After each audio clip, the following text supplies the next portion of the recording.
name is Marc Montfleury. I'm a singer, songwriter, multi-instrumentalist from Queens, New York. My family actually originally came from Haiti. My mother was actually an Olympic hopeful for soccer. My father was a police officer. I guess I'm the one that actually wound up following the dream. So the talent really came down to me, and I just started using it. As far as singing, this was something I used to do as a kid all the time. I remember being in Haiti, living in Haiti, and like right now you can hear the drums in the background. This is what I used to hear when I was a child. The grown men, the old men in the tents playing their drums. And that was really my first introduction into wanting to have anything to do with music. The one that I actually started with was the drum, the hand drum. I always wanted to be a drummer. The guitar I got when I was about 9 years old. We were in the Americas, and my mother bought me a guitar, I guess to keep me out of trouble. I think the first one, I made a mess of it. I put holes in it and took the strings out and everything. I just, like, what is this thing? You know, it doesn't make enough noise. But then a friend of mine put it back together and started teaching me chords, and all of a sudden, it just started coming naturally to me. I never took lessons or anything like that. It just seemed like what my fingers wanted to do. Poetry actually struck me at an early age too. I'm an avid reader, and one of my favorite poets/authors is the incomparable Edgar Allan Poe. So one of the first poems I ever read from him was, you know, The Raven, and all of these like melancholy words put together to kind of explain this man's situation, which later on in life I realized that he was really depressed and he was going through a lot. That was my first introduction into poetry, and actually I would take, like, Annabelle Lee, which was one of his poems, I would take that poem and I would try to put it to music and try to sing it. And then after a while, the worlds of poetry and music kind of melted together. Poetry and music are basically the same language. It just really depends what you put to it, you know? When you're doing poetry and you're speaking, you're really relying on just your voice or whatever you're saying to hit the crowd. With music, you can take those words and give them a life of their own with the music behind it. Yeah, and I love it too, so why don't we blast holes through our skin, leave some scar tissue tonight? Jim Morrison, yeah, definitely from the Doors. I would say he was definitely like my idol.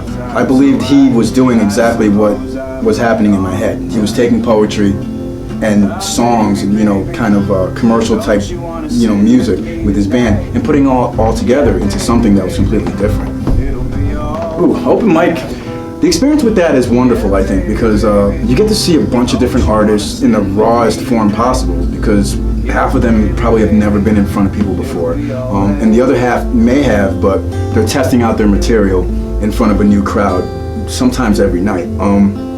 I think it's a great opportunity to practice. It's also a great opportunity to work with other people and get some collaborations going. And thirdly, it's great for fan building. I just finished actually 2 works. I finished one at the end of the summer, which was really just a reaction to a bad summer. So it's like 8 songs, but, you know, truthfully, the response to it was really good. People really liked it.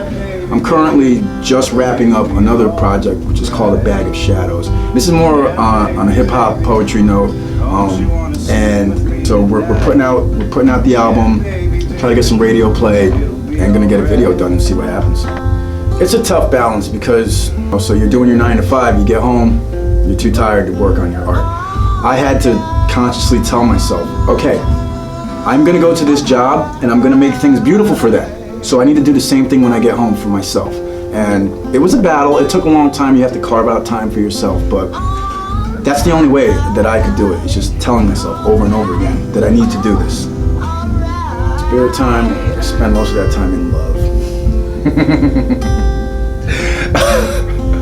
And yeah, that's what it is. You know, I have a wonderful girlfriend, and she makes my life great. So the time when I'm not, you know, out there trying to make our life better by doing this, you know, I'm trying to make those moments better with her. I think as I've gotten a little bit older, it's gotten me more in touch with the parts of me that actually are capable of showing love and emotion and affection to somebody and being vulnerable without without it being like a knife or something in my ego. I believe that I have all the tools that it takes to get me where I need to go. All I really need is just to keep doing it and make sure I do the things that put me on a platform for somebody to see me. I'm not really looking for like record deals or anything like that. It's a new day. Like, you don't need any of that anymore. You just need to keep going and find the people. And I think that the people like me. I would tell any artist that's coming out right now or trying to get their work out there, first of all, this is art, but it's also a business. You need to treat it like a business every single day. Keep doing it, don't stop. You'll get where you want to go. It might take some time, but it's inevitable. Alive.